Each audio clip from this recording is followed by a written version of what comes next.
Your host for MotorWeek, John Davis.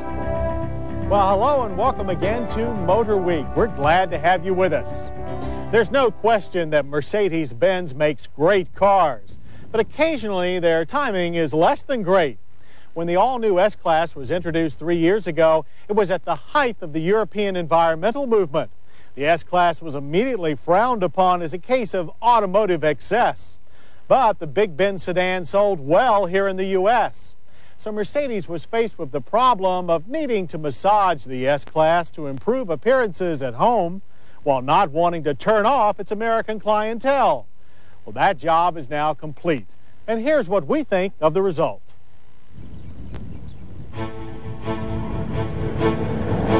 And what a result it is. Mercedes-Benz has improved its already world-class flagship line, including our S500 sedan test car, and made them sleeker, more economical, and less expensive. But not actually smaller. Except for the standard wheelbase S350 turbo diesel, all S-Class cars ride on an extended 123.6-inch chassis and measure over 17 feet bumper to bumper. And you'll probably notice that length before you notice the sedan's softened, trimmer-looking shape and half-inch lower ride height that together achieve a low 0.32 coefficient of drag. Changes include new lower body panels, a less upright grille, redesigned headlights that deliver 50% more output, and new front and rear bumpers. The reflector strip and taillights have also been modified. While the trunk lid is also more rounded, making it resemble those on the S-Class coupes. There's less change under the hood of our S500, where sits one of the world's most sophisticated engines. An all-aluminum alloy 5-liter dual overhead cam V8 with 32 valves and variable valve timing. Output is a solid 315 horsepower and 347 pound-feet of torque. Other S-Class gasoline engines range from a 2.3-liter inline-six to a 6-liter V12.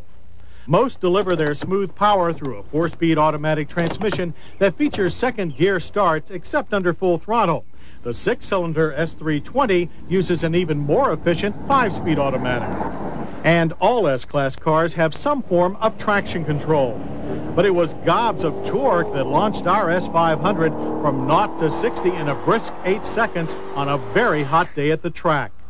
And while the vast majority of S-Class Mercedes will never see a racetrack, their owners will appreciate the surprising handling prowess provided by the double wishbone front and multi-link rear suspensions, as well as effortless fade-free braking thanks to large vented 4-wheel discs with 4-piston calipers and ABS. Stops from 60 average 130 feet. Okay for such a heavy weight, but longer than other S-Class cars we've tested. Inside you'll find the expected Mercedes-Benz luxury with yards of fine leather and carpeting, plus judicious use of polished wood trim. The firm contoured front bucket seats are a match for any armchair, with safety provided by airbags for driver and front passenger, naturally. There's a new analog gauge cluster for 95, complete with digital LCD odometers. 12-way power adjustments and a tilt telescoping steering wheel make endless driving positions possible. But if you forget yours, a 3-position memory is standard, as is lumbar support via this handy thumb wheel. Front door storage pockets grow larger for 95. And a first for S-Class, cup holders in the consoles, 2 front and 2 rear. How's that for change? The high-performance Bose Beta sound system has improved reception, and there's a new voice-activated cellular phone. The S500 CFC-free air conditioning system features dual temperature zones and both electrostatic and activated charcoal filters for easier breathing. The huge rear seat is one of the few in the industry that actually adjusts, and it includes retracting headrest. Protection from harsh sunshine or headlight glare is by way of a retractable sunshade, and it's operated by this dash-mounted button. Finally, there is 15.6 cubic feet of very usable trunk space with a moderately low lift.